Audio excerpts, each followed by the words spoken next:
Kayong magkakapatid, huwag kayong magkanya-kanya.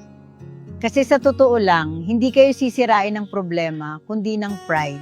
At habang tumatanda kayo, lalo kayo nagkakalayo. Dati sabay-sabay kayo nagtatawanan, kwentuhan, simpleng buhay. Ngayon, may kanya-kanyang mundo, may kanya-kanyang laban, at minsan, wala nang pakialaman. Minsan hindi mo alam. Pero may kapatid kang tahimik na lumalaban ngayon, hindi nagsasabi, pero walang-wala na. At ang masakit, imbis na magdamayan, nagbibilangan pa ng pagkukulang. Tandaan mo, hindi habang buhay ikaw ang nasa taas. Darating ang araw, ikaw naman ang mangangailangan. At sana may kapatid ka pang malalapitan.